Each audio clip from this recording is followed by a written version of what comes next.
You work hard, stay disciplined, and do everything right, yet somehow, success keeps slipping just out of reach.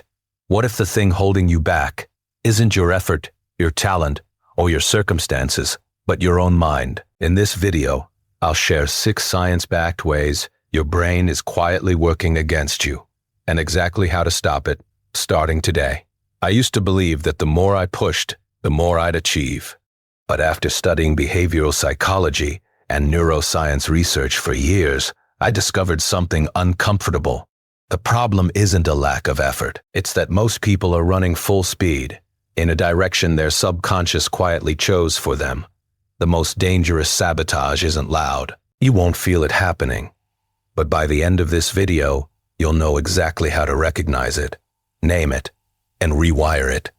Let's dive in. Let's start with the biggest lie your brain tells you, that being comfortable means you're doing well. Your brain has a built-in threat detection system. It's designed to keep you safe, not successful. So whenever you approach something unfamiliar, a new skill, a bold idea, a difficult conversation, your brain doesn't ask, "Is this good for me?" It asks, "Is this familiar?" And if the answer is no, it hits the brakes. Neuroscientists call this the status quo bias, your brain's tendency to prefer the current state over change, even when change is objectively better. A study from Harvard found that people will choose a known worse outcome over an unknown better outcome nearly 60% of the time. Why? Because your brain treats uncertainty as danger. It's not being lazy, it's being efficient. It's just efficiently wrong. Here's how to beat it. First, name the discomfort. When you feel resistance, literally say out loud, "This is my comfort zone." Talking. Naming it breaks its power. Second, shrink the action. Instead of start a business, say send one email today. Your brain can't raise the alarm over something tiny. Third, chase discomfort on purpose, once a day in a small way. Cold water at the end of your shower. Say hi to a stranger. Each tiny breach trains your brain.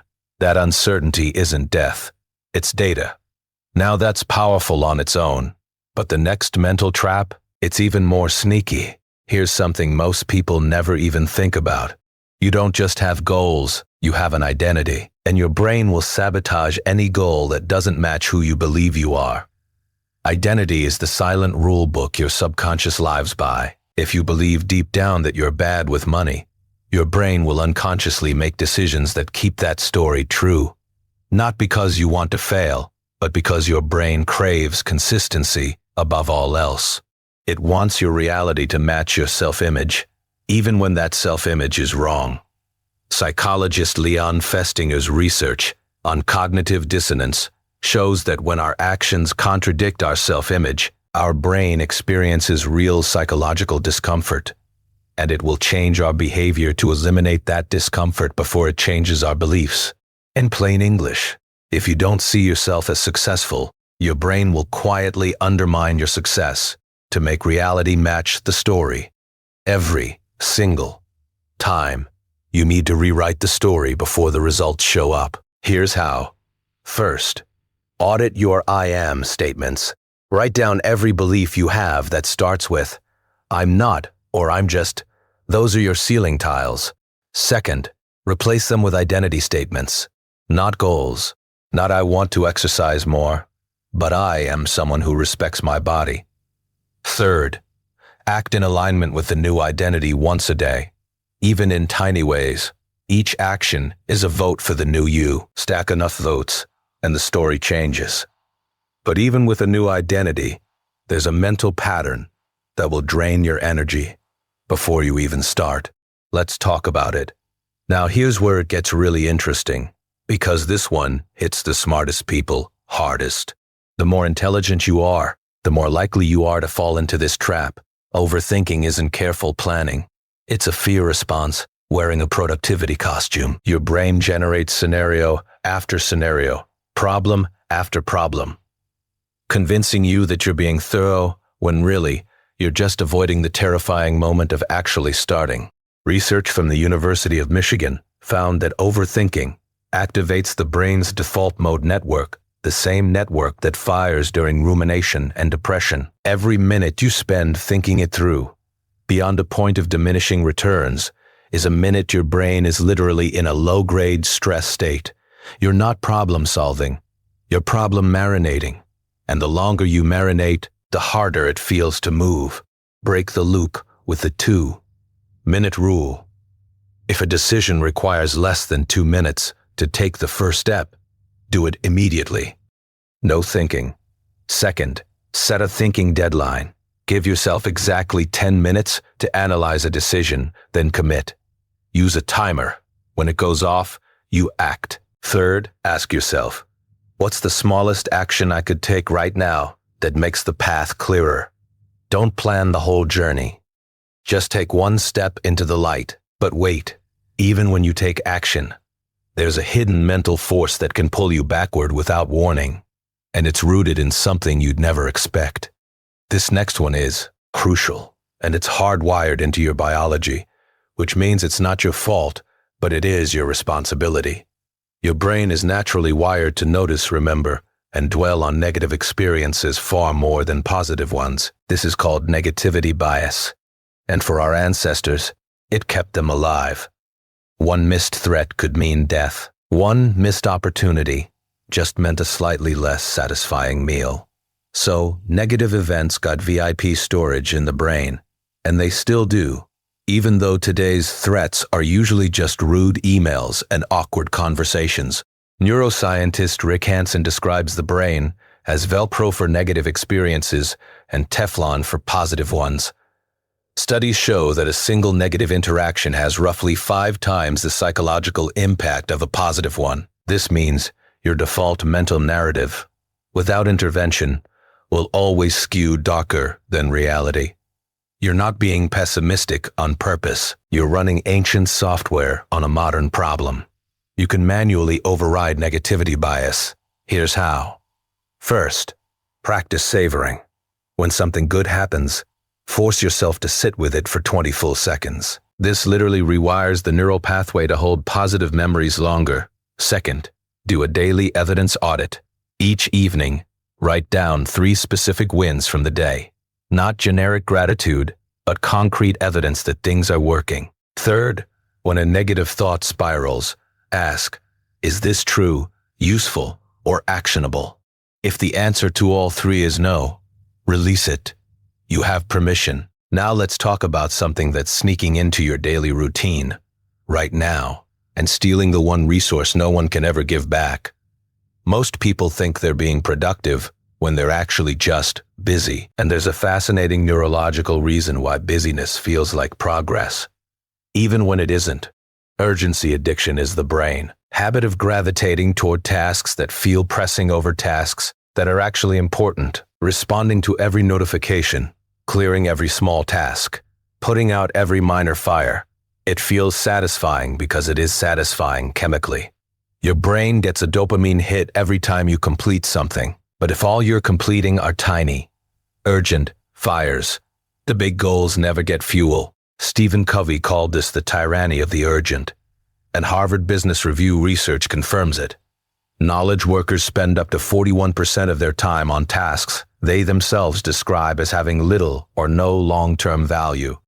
Your brain isn't choosing these tasks because they matter. It's choosing them because they're easier to finish, and finishing feels like winning. It's a deeply satisfying trap. Reclaim your attention with protected deep work blocks. First, identify your one most important task each day. The task that, if done, would make everything else easier. That's your anchor task. Second, schedule it first, before emails, before notifications, before the world's urgency invades your morning. Even 60 minutes of focused anchor task work daily compounds into extraordinary results. Third, batch your urgent but small tasks into a single contained window each afternoon. The urgent still gets done, just no longer at the expense of the important. And now, for the one mental sabotage pattern that quietly destroys more potential than all the others combined. Here's the most dangerous one, because this sabotage doesn't look like failure. It looks like success, and it will hollow out every win you ever earn if you don't see it clearly. The arrival fallacy is the belief that once you achieve a specific goal, the promotion, the number on the scale, the relationship, the income, then you'll finally feel fulfilled. It's the when-then trap. When I get there, then I'll be happy. The problem? There never delivers what you imagined, because the brain isn't wired for arrival. It's wired for pursuit. Harvard psychologist Tal Ben-Shahar coined this term after noticing that Olympic athletes often fall into depression after winning gold medals. The neuroscience explains why. Your brain releases dopamine anticipating rewards, not receiving them. The moment you arrive, dopamine drops. You've been chasing a neurochemical feeling that is, by design, only available on the way to the goal, not at the destination. Success without present awareness is just a treadmill with a better view. Here's the reframe that changes everything. First, fall in love with the process, not just the prize. Ask yourself, would I do this even if it took 10 years? If no, reconsider the goal. If yes, you found something real. Second, celebrate milestones vocally and fully. Don't rush past wins. Let them land. Your brain needs evidence that the journey is worth it, not just the destination. Third, redefine success as who you're becoming, not just what you're accumulating. The person you build in pursuit of the goal. That's the actual prize. Everything else is just proof. Everything else is just proof. Let's quickly review what we covered today. Number 1. The comfort zone con. Your brain prefers familiar over better. Break it with tiny, daily acts of chosen discomfort. Number 2. The identity ceiling. You'll never outperform your self-image. Rewrite the story before the results show up. Number 3. The overthinking loop. Analysis is often just avoidance in disguise. Set thinking deadlines and act. Number 4. Negativity gravity. Your brain is wired to hoard the bad. Manually override it with daily evidence audits. Number 5. Urgency addiction. Busy isn't productive. Protect your most important work from the tyranny of the urgent. Number 6. The arrival fallacy. Happiness lives in the pursuit, not the destination. Fall in love with who you're becoming. Remember, your mind isn't your enemy.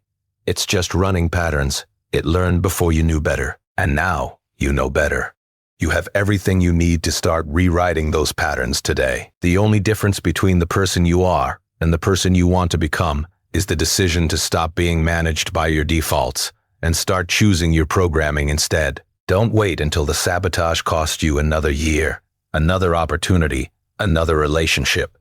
Start with just one thing from this video today. Pick the sabotage pattern that hit you hardest and take one small action against it before you go to sleep tonight.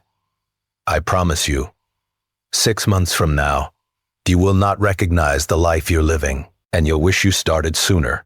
If this video gave you one real insight, hit that like button. It genuinely helps this channel reach people who need it.